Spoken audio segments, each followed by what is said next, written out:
So it's my pleasure to introduce our next speaker.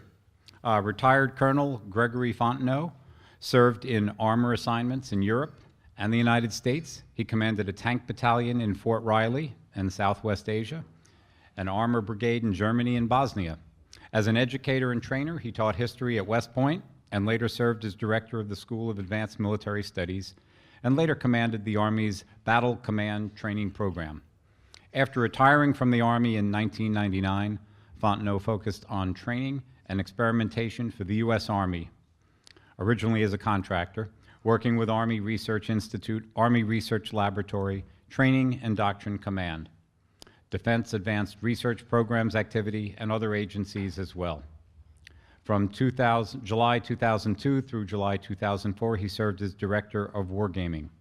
And from July 2004 through June 2013, he served at Fort Leavenworth as Director of University of Foreign Military and Cultural Studies with the Deputy Chief of Staff. During this last assignment, Fontenot supported campaign plan assessments in both Iraq and Afghanistan.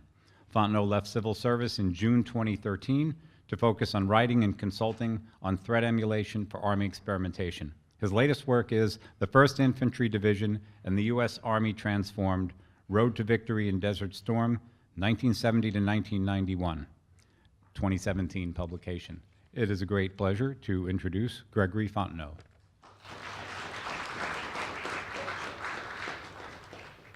And I hope you'll race down at the break and buy 5 or 6 copies of my book. I am, after all, a starving artist living on a fixed income. So a couple things just by way of parenthetical asides. Paul Herbert and I were talking at the break about the fact that he is a hopeless romantic, and that I am as well. You kind of have to be to buy, without quibble, the notion of duty, honor, country. You got to be a romantic to buy without quibble Article 1, Section A of the United States Constitution and the implications thereof. And you also have to be a bit of a romantic to buy the idea that you go where the country sends you and do what you're asked. We were talking about Specialist New. I was commanding a brigade in the 1st Armor Division when New did his thing. So I gathered my guys. There were 3,300 of them, so I didn't gather them all in one place at a time. I'd get a handful of them here and there in a theater, generally, battalion at a time. And I wore the blue beret. And I told them that they needed to understand that the United States was in a large measure responsible for the creation of the United Nations, and that I, for one, would be proud to wear the blue beret. And if any of them had any doubts about the utility of it, they should come talk to me before they met with the Stars and Stripes. Part of the commander's responsibility is to explain to their soldiers why we do what we do. Though sometimes I did that glibly, I always tried to explain to my soldiers why we did what we did. They used to ask me sometimes, why do we do these things in the 1st Brigade? And I would tell them, we hang from our pectoralis majori because that's what the Sioux do. Sometimes you do things because that's what the Sioux do. If the Sioux are asked to go raid, the railroad, by God, that's what we Sioux are going to do. The other thing you got to remember is where your station kind of matters. My guys used to ask me, well, why is Fort Riley here? I said, because we are ideally situated to protect the Oregon and Santa Fe trails from Indian depredation. And if you don't know why you're in Romania, I can tell you Paul Herbert got an email today from the S3 of the 2nd Brigade, 1st Infantry Division, forward in Romania, and they know why they're there. So if you heard somebody that doesn't know why they're there, a friend from Basehor, Kansas, I live in Lansing, we can get together anytime you like. The Basehor, by the way, is Baja Lansing is the kind of the way we think of it.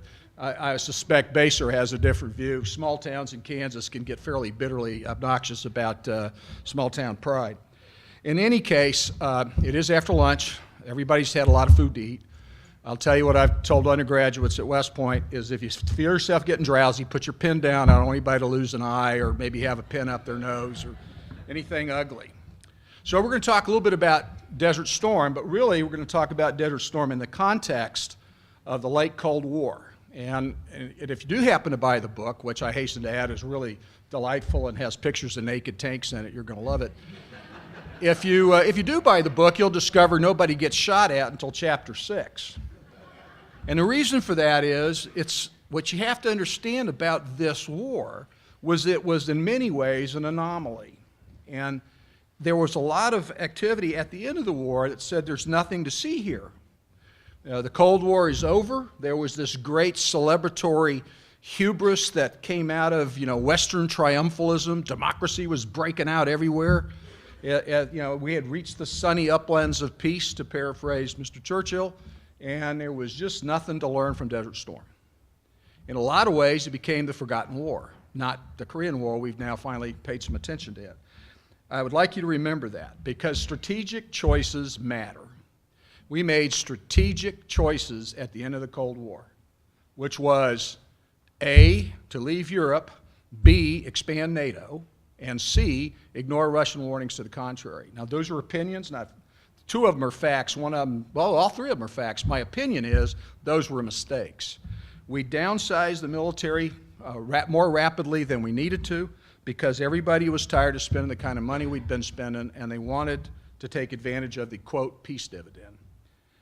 So when you make a strategic choice, it matters. One of the strategic choices is we would no longer be forward deployed.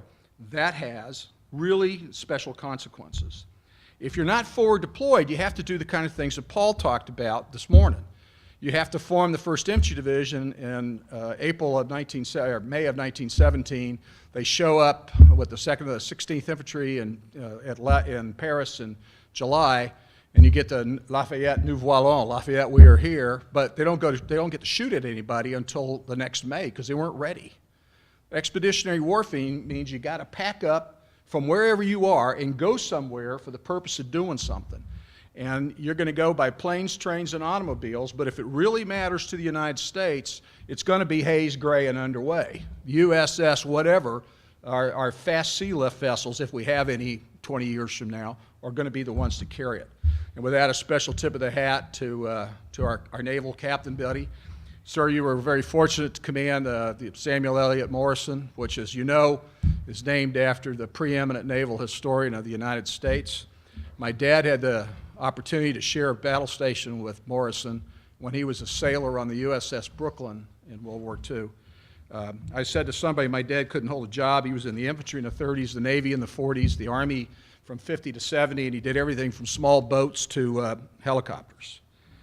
So the other thing I wanted to mention to you is the spring offensive of 1918 was underway just about now, 100 years ago, when the Germans hit the Chemin des Dames, the Ladies' Road, the pathway of the ladies in France, and hit 5th British Army, and caused a great deal of trouble.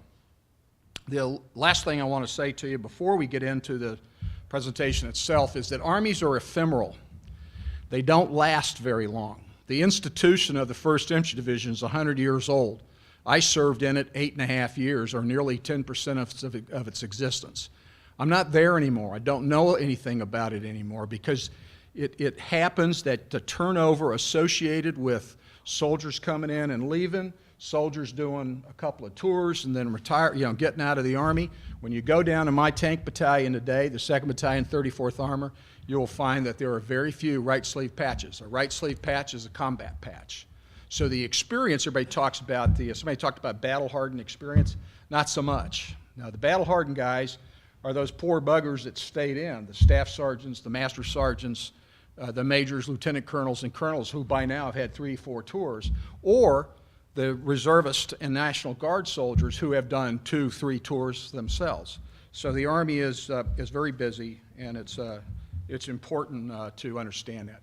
I said that was the last thing. I lied. It was the second to last thing. The last thing is tiered readiness. You may hear that term thrown around. There is no such thing as everybody being ready 100% of the time. Readiness, by definition, has to be in a tier. Some of your soldiers are going to be in school. They're going to be off doing training. They're going to be in the hospital. They're going to be in transit. So your readiness is always affected by those kinds of things. The tiered readiness system the Army has now is called Army Force Generation, and essentially it says to have one unit overseas, we need 3 units. One that just got back, and one that's training to go over. So the pace of that kind of approach is a pretty hard pace to sustain. So let's talk about Desert Storm. Let you read most of that, but I want to comment on a couple of things. General Westmoreland does not enjoy a great reputation among most historians. I felt that way about him too until I did the research for this book. When Westmoreland came home from Vietnam in June of 1969, he understood the Army had some serious problems. And to his credit, whether he was the right guy in Vietnam is a different question, but to his credit, he positioned the Army for what became known as a Renaissance. He did that almost immediately in two different places that were particularly important.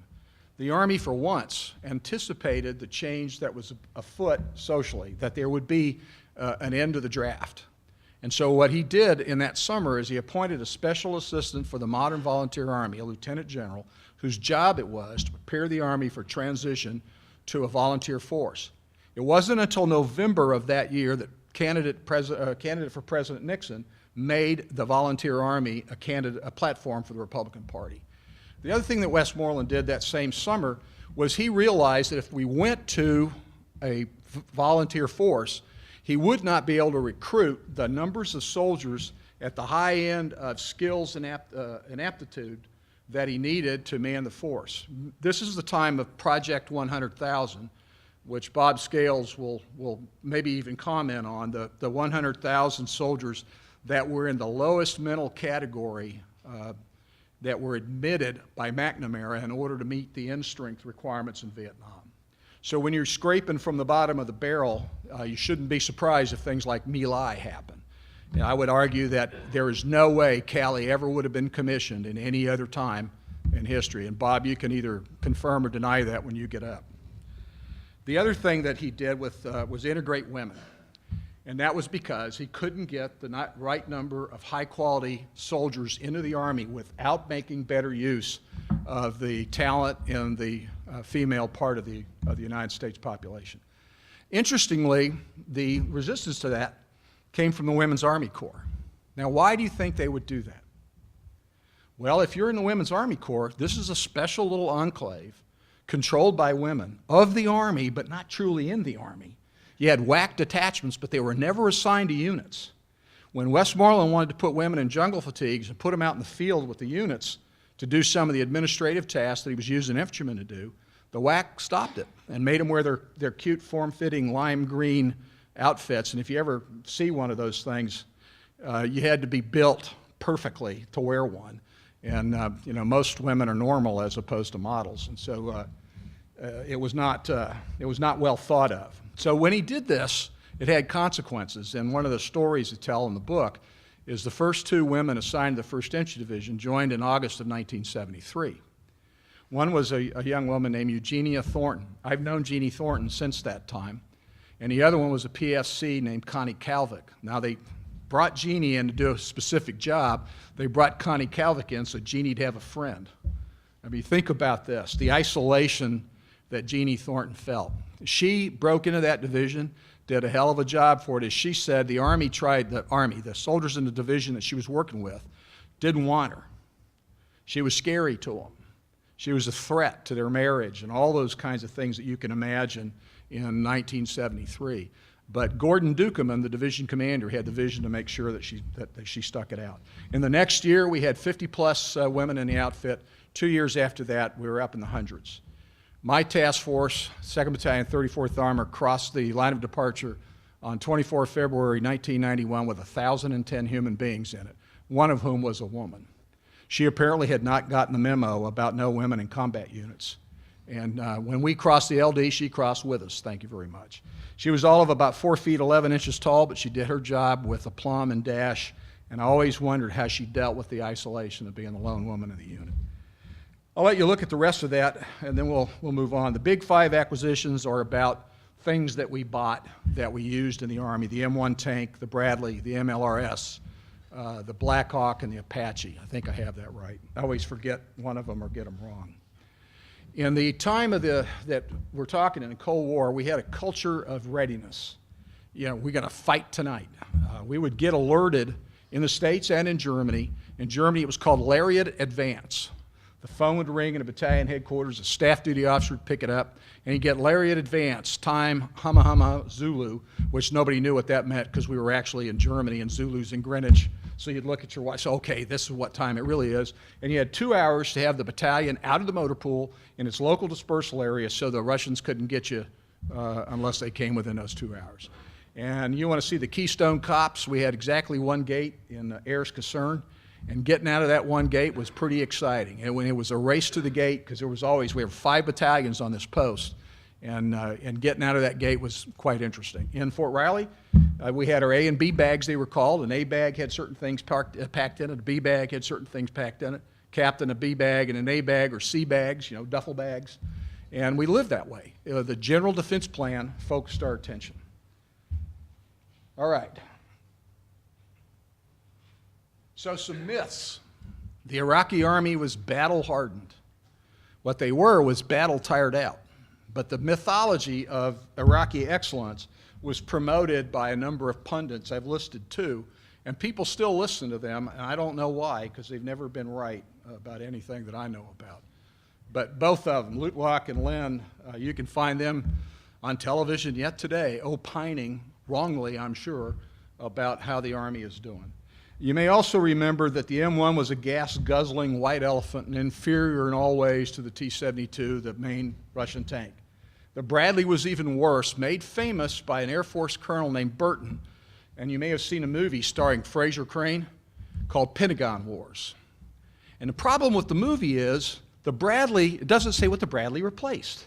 It replaced the M113, which you could get into with a can opener, and it had a rubber fuel cell that used MOGAS.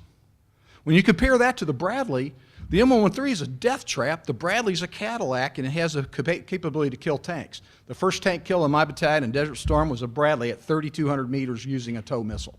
Now, is a Bradley a safe place to be in combat? Why, no, it's not. But it's a lot better than what went on before. So the mythology of these things was a big problem. And the Army was perceived not to be very good at what it did. And you might have heard, if you go back and look at articles of the time, they would say, well, the Army's got this national training center, they're spending enormous amounts of money, and the units aren't improving. Well, what they didn't tell you is the OPFOR always had, the conditions were always set so the opposing forces would win. The idea was you trained to muscle failure. And if you happened to win by accident, then the next exercise they would add more stuff, or they would change the conditions to make it harder the next time. I went there 3 different rotations. I fell in love with the place the first time, even though they were beating me like a dog, because you knew if you could get through this, you would have participated in a bloodless battle as close to the real thing as possible. 234 Armors is going to be the context for us. We were a low manning level unit. We were what was called authorized level of organization 2, which meant in my case I had 9 tank platoons of the 12 that I was assigned that I could man. We trained at the national training centers you see, and you see some things that we were doing. We were busy, and we were doing without. But we had a culture of being ready to go. So the timeline for Desert Storm, old Saddam invaded on 4 August 1990. Secretary of State Baker opined that a more prudent despot would have waited a year. And if he had, we'd have been down to 10 divisions instead of 18, and we would not have been able to mount Desert Storm in the way that we did. I'd also add that you ask, well, why were we there? We were there because of a strategic choice. The strategic choice was made by Jimmy Carter in January 1980. His last State of the Union, he established the Carter Doctrine, which is we're not going to let the Straits of Hormuz be closed to the flow of oil. And that was underwritten by both Reagan and Bush. There was some consistency in thought in the policy. I do want to point out that we got alerted on the 8th of November. The advance party was gone on the 27th, and we loaded all our tanks between the 4th and 5th of December. And we did it without being full strength and without having all the money we needed. Part of this is intended to convey the notion of agility comes from the mind, not from the organization. And I think that contributed to what we were doing. I'd also like to add is that at that time, there was a sense in the communities around us, Junction City, Manhattan, Kansas, of almost like a Frank Capra movie about World War II. You know, the propaganda movie where everybody says swell and that kind of stuff, you know, where everybody's signing up the day the war is declared. It was like that. I mean, people came from off post to help us. Local communities pitched in money because we were still short stuff, helped buy things that needed to be had. We had people helping us paint. The fire department gave up hazmat suits so that we could paint. Carc is a radar-resistant paint, but it's a carcinogen. So, you know, you just can't slap it on with an air gun. You had to suit up like a moon landing to do it. And we had two places we painted. One was my motor pool, and the other was in 437 Armor's motor pool. But everybody around pitched in to make it happen. I had a 45-year-old medic from Vietnam who'd served in the 234 Armor call me about every day trying to get into the battalion to go.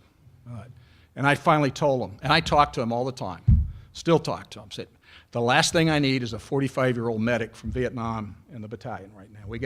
We got enough youngsters to do this. Guys from the 234 Armor Vietnam crew would send us stuff that they thought we could use. One guy sent Tootsie Roll Pops and one of those little banging things with the rubber ball on a rubber band. I don't know quite what he thought we were going to do, but, you know, they were trying to help, is the point. Planes, trains, and the Jolly Rubino. The last time Fort Riley invested any money in the infrastructure for the railheads had been World War II. We had a railhead from which you could load, you know, one train of 25 or so cars at a time. So the DEH, the Department of Engineering and Housing, led by a man named Steve Whitfield, and the 937th Engineer Group built railheads. And you can see one of them there. If you see this gizmo where the soldiers walking, that is one half of an armored vehicular launched bridge. They took the bridge apart and shoved it into a new spur so that we could get the tanks on the train. And loading tanks is kind of a sporty proposition. We loaded 24/7. Anybody see any lights? Red lens flashlight, walking backwards with a tank in front of you. Here's how you load them at night. It's a thing of joy and beauty forever. So, and oh, by the way, the tie down required you to put stakes that are about that long in through a chalk block. When I was a tank company commander in Germany, we had, quote, German tie down, little metal blocks with, I can't think of the word right now, a little ratchet that you could tighten the chains up. Ours, you had to use a wrench. So you'd be there most of the rest of your life trying to tie it down. And that gentleman is Bert Maggart. He was the brigade commander. He's looking at the Jolly Rubino, which was a rust bucket Italian flagged ro-ro ship that arrived on the 7th of January, about 8 days after we'd gotten there. We were supposed to get there just in time for, you know, right after the ship got there. Sadly, the Rubino wandered off. I don't know where it went or what it was doing. It was a hard luck ship. Eventually it ran aground and sank off the coast of Africa. But it got to Saudi Arabia and unloaded our stuff. I'd like you to look at this chart and see the scale of this. Scale matters. How many trains was that? 1,900 rail cars. I don't know where you come from, but that's a lot of rail cars. We had no place to turn trains around. So they would have to leave Fort Riley and go all the way out to Solomon, Kansas, about 30 miles away before they get turned around and go south to Beaumont, Texas. And by the way, Riley is closer to the port of Beaumont than Fort Bliss. It's closer to the port of Beaumont than Fort Campbell is to Savannah. It's close. The only thing it's not as far away, the 10th Mountain Division isn't as far away from its port, but it's about 300 miles from its port. But being close to the port also matters. But railway makes a difference. The point is you don't move that number of people and stuff without some gear to do it. Next chart. Oh, not next chart. I'm doing that. Operational phases in Desert Storm. I'll let you see that. On the move from the port, 300 miles, roughly the distance from Omaha Beach to the Rhine River. And I'll tell you, if you did that convoy, that 300 miles, you earned your combat patch. That thing, the only thing I can describe it is for those of you of a certain age and saw the original Mad Max and the Thunderdome movies, it was Mad Max and the Thunderdome. And I think I saw Aretha Franklin on one of the convoys. I'm pretty sure that was her. Somebody crazed in a giant semi-trailer. We lost lots of kids killed and hurt on those roads. And it's because we went up the Trans-Arabian Pipeline Road, which is 2 lanes, and it's occupied by Saudis going as fast as their car will go, in the conviction that if God wills it, they're going to arrive alive. You know, the notion of inshallah, if God wills, is alive and well in that culture. And I'll go on. So how do you get ready for something like this? We started planning to do the breach. We knew we were going to do the breach. A breach is penetrating an enemy defended, prepared position in November because Tom Rame, the division commander, volunteered to do it. I told him once if I'd known he'd volunteered, I would have had words with him before we ever went to the desert. But he signed up for it because that's one of the things you got to train on at the National Training Center is brigade-sized breaches. So we started planning in November without knowing precisely where we were going to breach. We only knew that it was going to be somewhere in the neutral zone. And I don't mean the one in Star Trek with Romulans and Klingons. I'm talking about this parallelogram done by map makers over a disputed boundary between Iraq and Saudi Arabia. So that is the intelligence overlay issued by the brigade on the 17th of February, 1991. Each of those positions on there represents a platoon-sized enemy position. You see little circles with numbers on them. Those are the discrete grid coordinates for an artillery target on that position. Then you might see there are artillery group names, like this first one here. You can't see it very well. It's Alpha 3 Kilo. That was the objective name and an artillery group name. So you could call Alpha 3 Kilo or shift it all at once. One of the things the United States is very good at is field artillery. You know, you hear in World War II about field artillery in the Soviet Union. They're the only people on the planet that had more artillery than us. We invented in World War I, not alone, but with help, time on target, which is a fantastic system where multiple battalions of artillery compute discrete vectors and angles, do the computations to get to the right amount of propellant and the rest of it to have, say, 12 or 13 battalions fire at the same target with all the rounds arriving at the same time. That's a high-level math. I'm a historian. I can't explain it to you. Computers do it now, but in those days, you did it with pen and pencil. So the next chart is the commander's graphics of the 110th Brigade. We captured that gentleman on the second day. 134 Armor captured him. And we showed him our graphics, and we looked at his, and he looked at ours. He said, "Yours are more accurate than mine." And they were. And we had one advantage he did not have. We had remotely piloted vehicles flown by the British, and they had some overhead imagery that came out of it. Interesting to know, the United States didn't have any UAVs, unmanned aerial vehicles, as late as when I retired from the Army. We had an experimental one that was in the field with us in Desert Storm, and when it flew over our positions one night, 7th Corps denied that they had any of these things. So we fired stingers at it, shot everything we had at, and a miserable little airplane flew off, not being hit even once. Great embarrassment to all concerned. And then 7th Armored Division called to complain we were shooting at their, or 7th Corps was to complain we were shooting at their UAV, which they had earlier denied having. Tells you something about an organization. When it gets really big, some things get missed. This is the graphics that are in the book showing the penetration attack. I'm not going to get into forms of maneuver and all that. I'm just going to show you that this is not an easy thing to do. Now, I also want to address another quick myth. It is a myth that this was a short war. If you were in the 82nd Airborne, or the 101st Airborne, or the 24th Division, or the 1st Cavalry Division, or in the 1st Squadron of F-15s to go over, the war started for you in August. For my brother, he flew his first mission on the 18th of January. He was mission director on the 17th for an F-111 fighter wing that went downtown Baghdad. So it's an insult to him in my mind, and all those people that were out there in August, or the Navy, which was out there the whole time, including the USS Princeton, and you know what happened to the Princeton. We almost lost a ship in the Persian Gulf to a mine.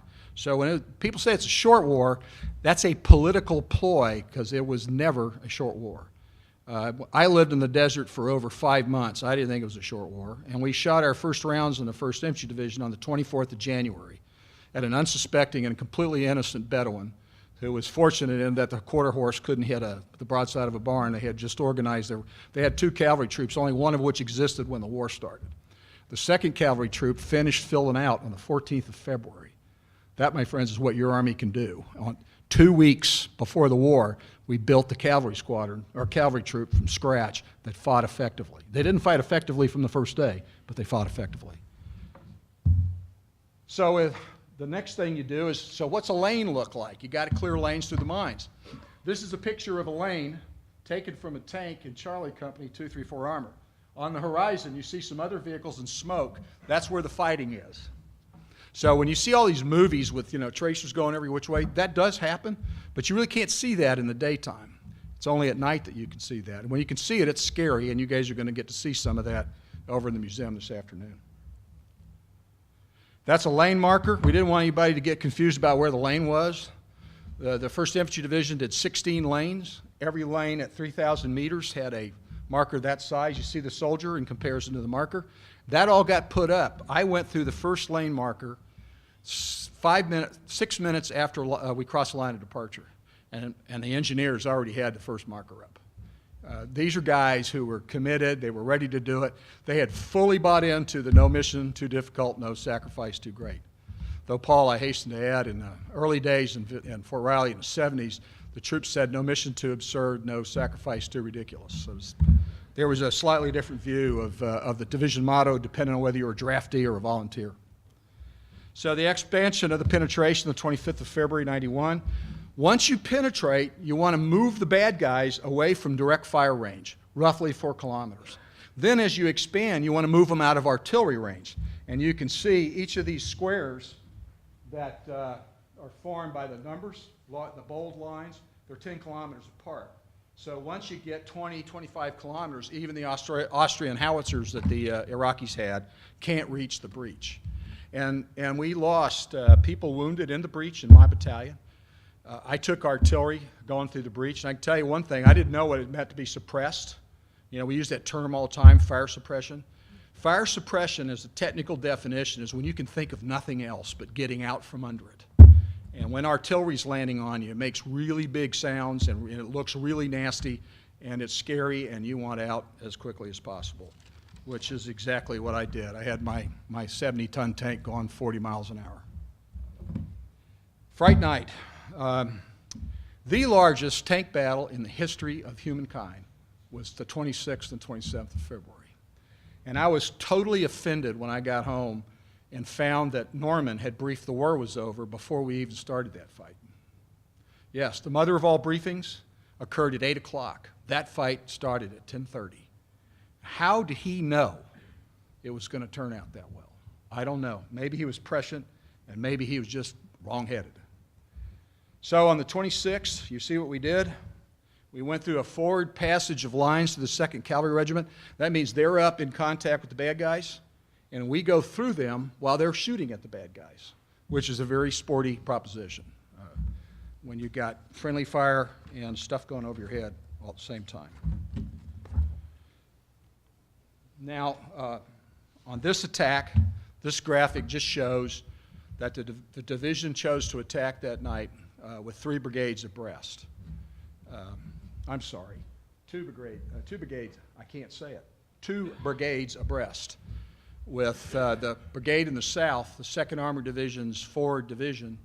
We had the 3rd Brigade of the 1st Infantry Division, because it only had 2, came out of Graustadt, Germany, and was technically the 3rd Brigade, 2nd Armored Division, and also 2nd Armored Division forward. So those guys were part of that. You can see what went on. You're going to see later on, if you go through it in the Bradley simulator, what it looked like that night in terms of color and what was going on and how soldiers felt about it. Fratricide. So the Bradleys on the left got hit by Hellfire.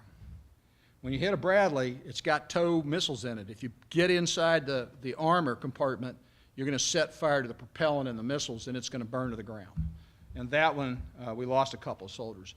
But the Bradley fire suppression system worked so well, we normally could get guys out alive if they weren't killed in the initial impact. The 2nd tank on the right is Captain Bill Hedges' tank. He got hit 3 different times by an M1 tank, and his gunner, Tony Applegate, was killed. So fratricide happens, and it happens because of culture and the way people are trained in some cases. My theory is, and I offered it in the book, is that the German-trained units in Germany didn't have access to the kind of training areas that we had, and they didn't have a philosophy of including friendly targets in the target array. And they had a culture, because of the Russian threat, of shoot first and ask questions later, and it did not pay off in combat. So why did things happen the way they did? I was the director of an Army school in my last 7 years in civil service called the University for Foreign Military and Cultural Studies. It was not a university. We only had one college. We didn't have an athletic director. We didn't have a stadium. It was a pretty small outfit. But what we were trying to do was trying to teach the Army empathy and how to teach the Army to think critically from the perspective of the other side. Rational actor. I had the opportunity, because of the captured documents in 2003, the invasion that Bob Scales will talk about, to read the Iraqi documents, the ones that were translated and pertinent to my effort. And when you read the Iraqi documents and you get the insight into the government, the senior military command, the General Military Intelligence Directorate, the Iraqis and Saddam Hussein acted rationally from their point of view. You know, Thomas Friedman and others have spread this really bad rumor that people are the same everywhere. They're not. We are tribal, literally in the case of Iraq. And we think in the language we speak, and that matters. One of the things I learned to my amazement in Bosnia, that's where I first got the understanding that we're not the same everywhere. If you went to Bosnia in 1995 and led the first U.S. troops across the river, the Sava River into Bosnia in December 1995, I can tell you that everybody there looked like Europeans, but they weren't. They were Balkan, and they had a different point of view in terms of language and how they thought and how they interacted. Cultural distance, just all kinds of differences. And you don't have to agree with those differences, but if you don't get some idea of what they are, you will be guilty of miscalculation. And that happened to us, and it happened to a much greater extent to the Iraqis. I also would add that the Iraqis tracked the 7th U.S. Corps coming in. They counted 1400 of our 1,600 tanks. So they knew pretty much where we were. They also knew we were going to do the left hook. Why? Because it was in the New York Times. Hey, everybody knows it's going to be a left hook. Well, all the Iraqis did is they went too far west with what they thought the hook would be. So when you look at operational security today, it's even harder because of the satellite imagery. And as a BCTP commander in the late 90s, I could buy satellite images from a French satellite company and show them the same day to my American units that were training that didn't believe it was possible. You can buy anything if you have the money and you're willing to spend it. And that'll make things even more difficult as we go on. So why did we win? We had a great coalition that was devoted to it. That included the Syrians, who captured our DISCOM commander, Division Support Command commander, Bob Shadley, was captured by our Syrian allies and held for some amount of time until we could negotiate his release. And that poor old Bob Shadley's had to live with that disgrace ever since. We also claim that Shadley is Arab for water, because the 1st Infantry Division ran out of water in Desert Storm, and everybody yelled, "Shadley, bring water." Military factors you see there. Air power. Never go anywhere without bringing air power, and lots of it. GPS. The GPS systems we had were commercial, and we wondered why you didn't get to where the GPS grids were. And finally, we understood after the war that there was an artificial error induced in the GPS in those days of about 300 meters, so it couldn't be used for targeting. Well, Apple's fixed that now. You can target with GPS, you'll be happy to know. And I will no longer rely on a compass. I didn't trust GPS, so I went everywhere on a compass with a map. Give you one quick aside. One night, I went from the brigade headquarters, where I complained to Maggart again about why must he have meetings in the dark when I live 15 kilometers away on a bearing of 175 degrees magnetic. And he said he was a brigade commander, shut up, and so I dealt with it. So I went 15 kilometers by the odometer, and nothing happened, and my driver and I, Andy Bello, were kind of nervous. So we figured, let's go forward a little bit more, and we got stuck. I said, golly, let me get out and see what it is. It was the berm to my command post. We had built this little obstacle around the command post so they couldn't get into it, and I had run into it in the dark. Because when it's dark in the desert, it is really, really dark. It's like being inside a closet with the door closed at midnight. You literally cannot see the hand in front of your face. If, on the other hand, the moon is out, it's like being in daylight, and you'll see some of that in the thing that you saw. Strategic lift. Now, I know this will brief well with the skipper of the FFG, Samuel Eliot Morrison, but we need strategic lift to be renewed, revitalized, and taken care of. Strategic lift in the fast sea lift fleet. The United States has 19 or 20 fast sea lift vessels, and it has some in a thing called the Ready Reserve Fleet. You can look these up on the internet easily enough. The Civil Reserve Air Fleet, I would urge you to look that up. These are contract carriers that agree to military harden their aircraft so they can carry us and cargo for us. When you look at the craft fleet, see how many wide-body jets are in it. And ask yourself, where will we get wide-body jets when the 747s are all gone, big enough to haul the kind of cargo the Army wants to haul? And the answer is the Antonov 124 built by our friends in Russia, or not. Some post-war myths. And those matter. Future wars will be short and decisive. Remember that? Yeah, how short's Iraq been? I rest my case. Does Desert Storm matter? These are assertions. Number one, we almost never fight who we plan to fight. I spent my whole life thinking about Russians. Now I'm a threat emulator. I've emulated pirates in the Celebes Sea. I've emulated folks all over the world because you never know who you're going to fight. Physics won't change. Water's still going to weigh 8 pounds and a little bit at sea level in 2025, 2035, and you're going to have to move it because water doesn't grow in the desert. By the way, in Bosnia, we were getting water from an Italian mineral springs, and on the bottle it had a warning that this water could cause dehydration because there was so much mineral, there were so many minerals in it. Think about the contractor that bought that for us. Unmanned systems are going to increase lethality, but I don't think they're going to replace humans for long. And I would argue that people matter more than things. This is the grave of Robert L. Daugherty, one of my soldiers that was killed. It's the screensaver on my computer. I didn't get to see Robert L. Daugherty from February of 24, 1991 until 2 years ago when I went to visit him in Section 60 at Arlington. My ambition is to get to all the graves if I live long enough. I've been very fortunate. I had relatively few killed. I did have some killed in Bosnia, unlike the 1st Infantry Division. When we got there were 1,800 minefields. All of them had about 100 or 100, less than 100 mines in them. But when you do the math, 100 times 1,800 turns out to be one hell of a lot of mines, even to a historian. We cleared 23 routes through the mines while I was there, and it cost us 1 dead and 6 wounded to do that. And I had another one wounded to a command-detonated device, which now would be called an IED. That's my story, and I'm sticking to it. Thank you.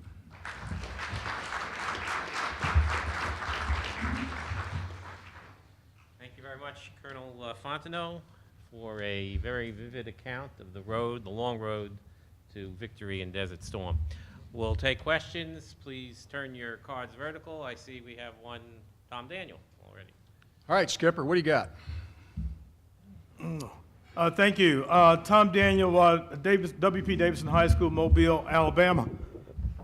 I served as executive officer of the USS McInerney, FFG-8, during Desert Storm. So I was there in the Persian Gulf. So just a comment, really. It was the USS Princeton, and it was also the USS Tripoli that took mine hits in the Persian Gulf during that time frame. Fortunately for the USS McInerney, we had 8 close encounters with free-floating Iraqi contact mines, and we discovered and destroyed those mines. But just by way of constructive feedback, as far as one of your slides, your slide on the timeline, there was just a minor typo. The transition from the fall to the spring from 90 to 91. Your slide had 90 for the early part of 91. Well, thank you. That's all. Thank you. I am a little ADHD. Probably some of you are special ed folks. I'd have been one of your stars.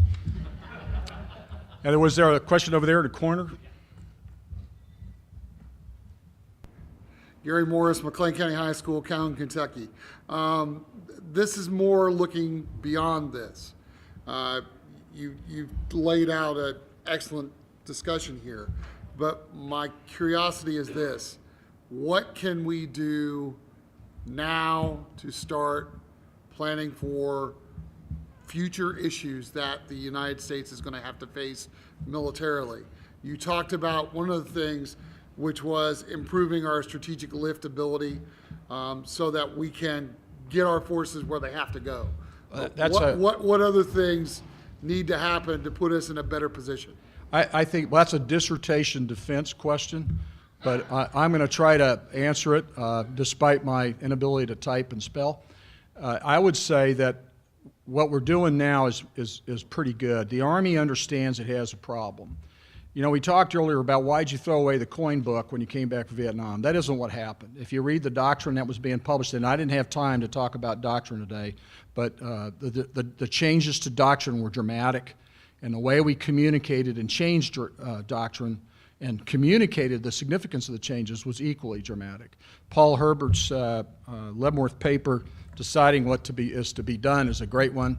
If you go on the internet, Training and Doctrine Command, you can pull down several of their things for free. And if you're willing to chunk the money in, my book talks about it as well. But the first thing is understanding you have a problem. The Army knows it has a problem in dealing with large-scale combat operations. I mentioned earlier I'm a threat emulator. Presuming we have Chatham House rules here, and you guys aren't going to go to the paper with this, I will tell you that as a red guy fighting a U.S. Army armored division recently, 18 months ago, and things are changing all the time, they could not fire suppression of enemy air defense. They would send in helicopters without suppressing air defense. They could not coordinate attacks to arrive on time, which is what happened at Pickett's charge. It was an uncoordinated attack. They didn't understand how to do artillery preparation fires. There were a number of issues because they had been optimized to do counterinsurgency. And that's not a bad thing. You know, you kind of have to fight the war you're fighting, but the United States has global responsibilities and global interests, so you have to be prepared to do more than one thing. I think the other thing we need to do, this is Greg Fontenot's opinion, the Army does not agree with me on this, and I've had arguments with senior officers about it, is I think we ought to abandon R4Gen at the first possible opportunity and accept that we're going to have to do some forward positioning of troops. And if you did that, and you can't go away from R4Gen until you're done rotating constantly, and that means Iraq, Afghanistan, and Europe. But I think if it were me, I would forward deploy a division in Europe, and I would use individual replacements to sustain it, which would give you some continuity over time. There's downsides to that, but that would be another way. The third thing I would do is I would work very hard to make sure that we organize. The Army's tendency is to organize from the bottom up. In fact, Secretary Mattis is now talking about having some kind of super infantry squad organized through the Department of Defense. If I were king, I would organize top down. I'd say, what do I have to have in these theaters to get there? What kind of stuff do I need? Port opening, terminal operations, rail operations. You know, we have one rail unit left in the United States Army Reserve, and it's a battalion headquarters. We're going to have to use railways if we're in Europe. That's part of what you have to do. I would organize top down. What do I need in the theaters? Then what do I need to support it? And I'd be willing to give up some combat troops to do that in return for being able to use the Guard and Reserve as the operational reserve they are now positioned to be. Long answer to a short question. And remember, these are my opinions. This is not, I by no means represent the U.S. Army, which many people are delighted to know. Anybody else? Sir? Yes, sir. David, an old tanker from the 1st Infantry Division. Yeah. You mentioned NTC, I had flashbacks. I was wondering how helpful the training was in NTC because we trained to fight the Soviets. I went there twice. Well, I think if go ahead. You went to Iraq, we were told a lot of the times that they fight the same way the Soviets fight. I'm curious as to your reflection on how helpful that was. Was it really helpful? Not very what? It was extraordinarily helpful. I mean, one of the things that, look, if you're fighting, think of the National Training Center's opposing forces as the Harlem Globetrotters, and the Gringo units rotating into the NTC as the Washington Generals. Now reverse that, and the Harlem Globetrotters show up to play the Washington Generals in Saudi Arabia and Iraq. And the other thing I'd tell you, so yes, if you're fighting against guys who really know what they're doing, they're drilled, and oh, by the way, they cheat because they can see you, you can't see them, which is okay. I told my guys I want them to cheat because I want to beat them when they're at their best.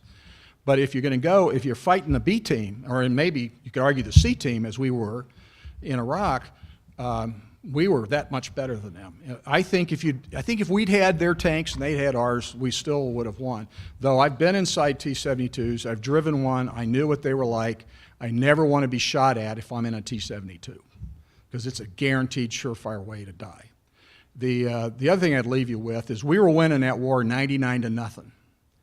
And I remember one afternoon I was driving through the rear area of a destroyed Iraqi brigade, stuff smoking, guys trying to give up, that kind of thing. And I said, we're winning 99-0 and my life stinks. What must their life be like? We didn't sleep, we didn't eat, we ran out of water, we ran out of food because we gave it to them, because my battalion took 1,400 prisoners. 1,400. I ran out of the, I forget what you call the Ziploc things after 250. I was hauling them out on lowboys. Hey, you guys sit here. All you guys sit down, and we're taking you to the rear. And all they had to do is step off. But they'd had enough. It was so. Yes, the National Training Center made a big difference. Yes, sir. Hi, Patrick Mahoney, New Orleans. I had my notes. I think I got it from a slide that you said Colin Powell too much influence. I was wondering if you could talk more on that. Well, the war termination, again, didn't have time to talk about it, and I got to tell you, the way we ended that war was not well done, and we didn't do it.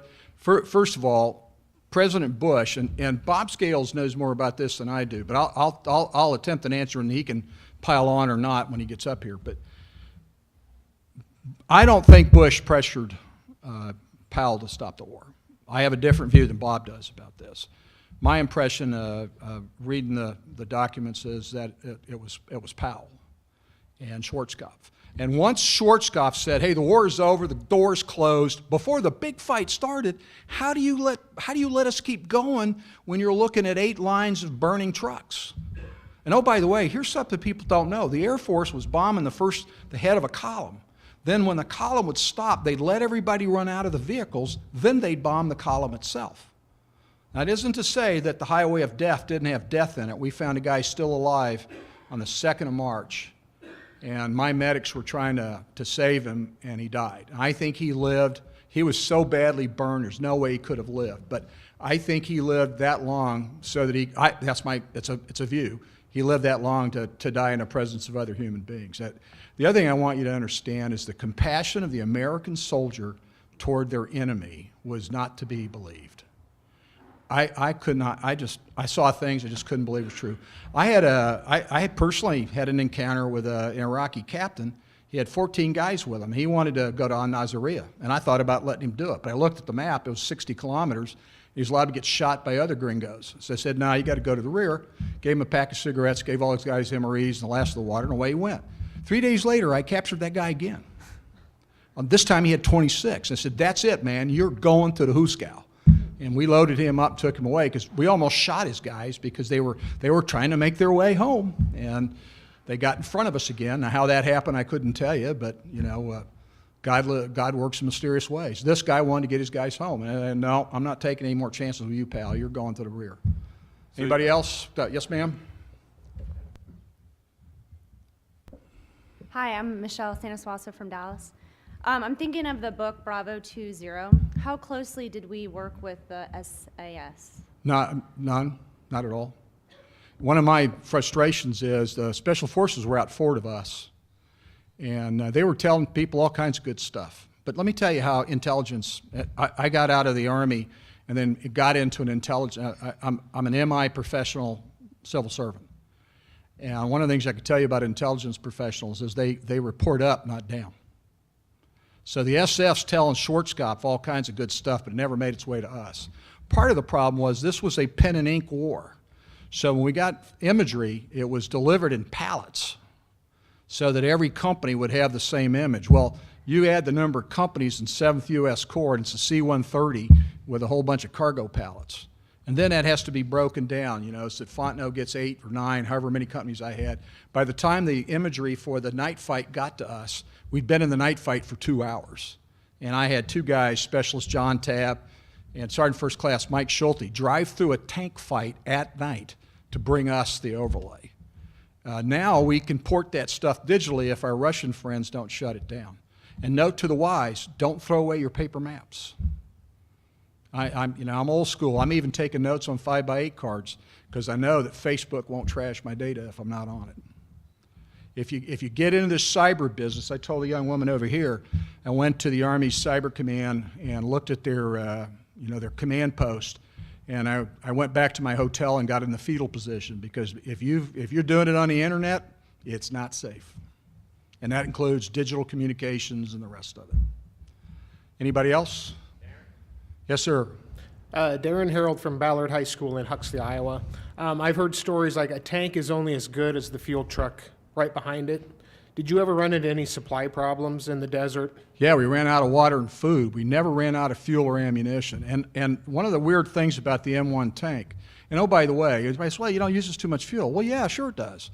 But if you want something that weighs 70 tons, has the best armor in the world, and a depleted uranium warhead that goes almost a mile a second, it's going to use some fuel. Oh, by the way, we put a jet engine in it. I mean, it's a no-kidding jet engine. If you listen to an M1 start, it sounds just like a jet until it gets wound up to 1,400 RPM per minute, and then it's very quiet. It can sneak up on you. You could hear the Bradleys because their transmissions made noise. M1s can literally sneak up on you. But I had mine going, fully combat loaded, 70 tons, 45 miles an hour doing Sagger drills in it. That's going to take some fuel. It's like having a dually pulling a trailer, okay? It's going to use fuel. Now, these things have 550-gallon fuel tanks, but there's two of them and a transfer pump. My transfer pump quit working. Well, I had a HEMT driver who was determined the battalion commander would never run out of fuel, and we're in this night fight. Tank rounds are going around, and I stop, and the HEMT pulls up. He says, sir, you need fuel? I said, no, get the hell out of here with that. You know, who needs 5,000 gallons of diesel fuel parked next to him, you know? So the bottom line is we were good for about 12 hours, and we tried to refuel about every 12 hours. And if you want to understand scale, 2.5 million gallons of fuel per day to move the 7th U.S. Corps. Now, the 7th Corps had 140-odd thousand people in it, 1,600 tanks, 4 divisions, and a partridge and a pear tree. So it's a big outfit. More people in 7th Corps than in the Army of the Potomac at Gettysburg. And yet people say that the U.S. Army still has Napoleonic organization, which is a misnomer. I don't know why we have that problem. You know, he can call a frigate, and nobody cares how big it is. If I call it a corps, it's going to be Napoleon's corps. I'm sorry. I lost my mind. I got to digress. Did that answer your question? Yes, sir. Thank you, Colonel, for our presentation that was inspiring as well as informative. Inspired by the question before last, one of the funny things about the Vietnam War was the lack of communication between civilian CIA intelligence and military intelligence.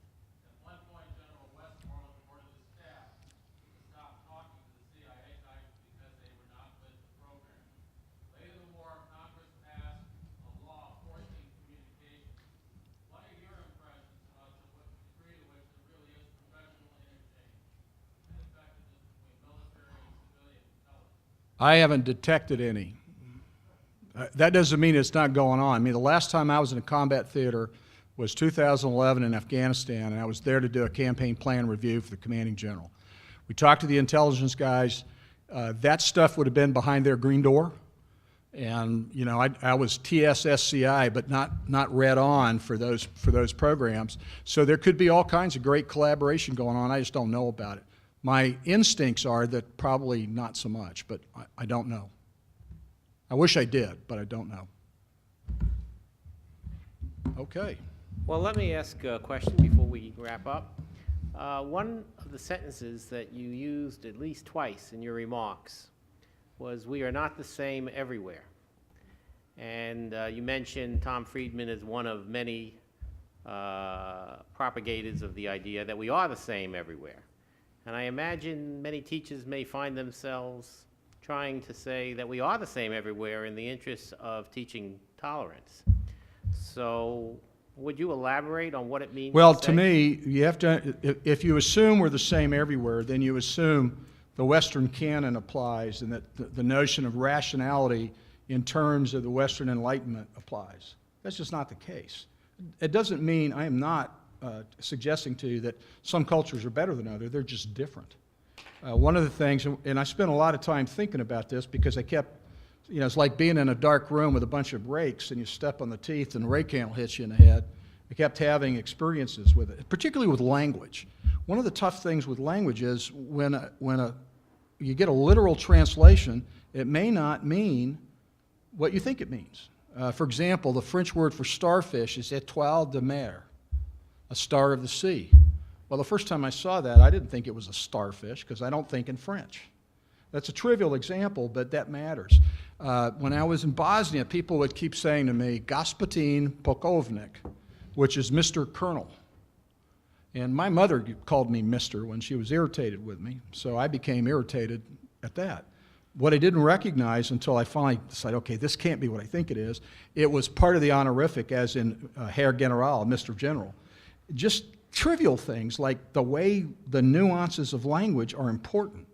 I was in the Czech Republic with, I ran a 13 battalion international brigade, which was exciting, I can tell you. There was a battalion, in fact, in that brigade from Slovakia that could speak to no one else in the brigade except the Czechs. And so the Czechs would have to tell me what the Slovaks were saying. And the Czechs were telling me what the Slovaks were saying in Czech English, since I don't speak the Czech language. And the President of the Republic came to visit, President Havel. And which, you know, puts an idea on how important dealing with the United States is. The skipper of a frigate meets with the president of Estonia. The brigade commander in the 1st Army Division meets with the president of the Czech Republic. So he came in, and the translation, or the interpreter said, the president has some problems he wants to discuss with you. Oh my God. Problems? What have we done? Well, he didn't mean problems. He meant issues, ideas. He meant any number of things, but what was translated. So you think in the language you speak. That's the first thing.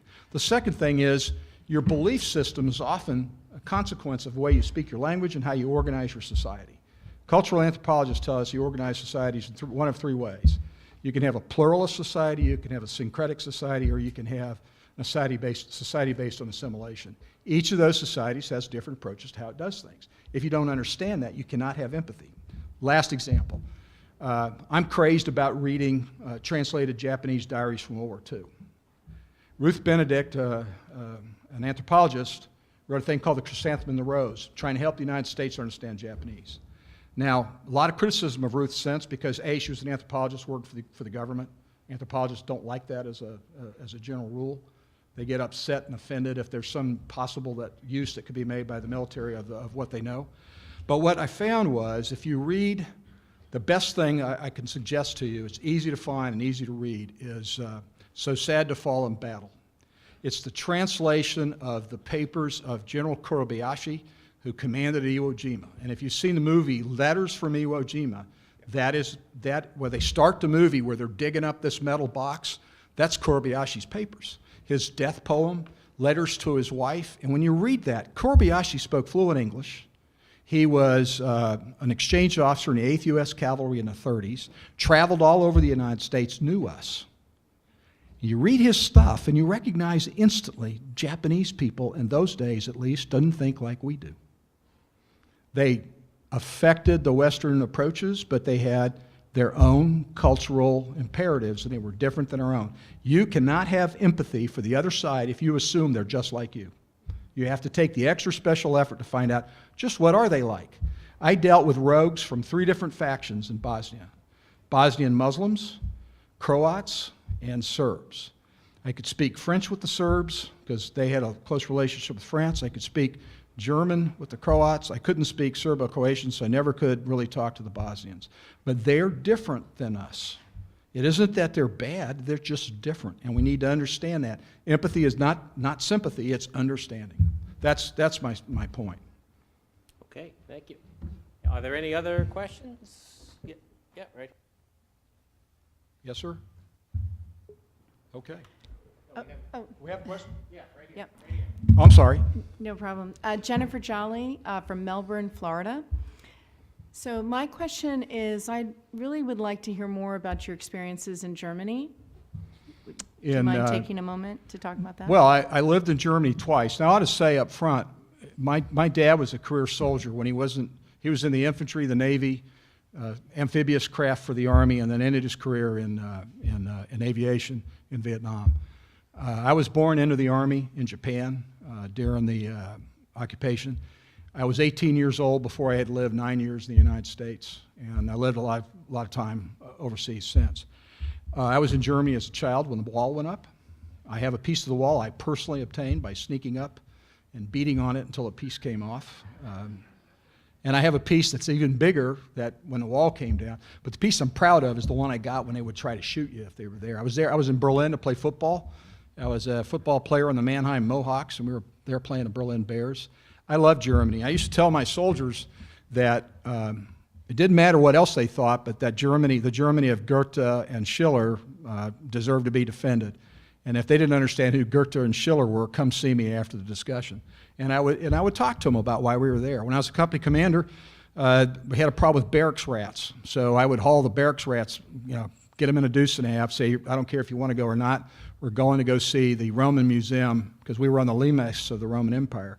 Or we go see a castle or something to get them out of the barracks and get them to understand it was more to life than looking at the four walls in the barracks and trying to figure out how to get drugs.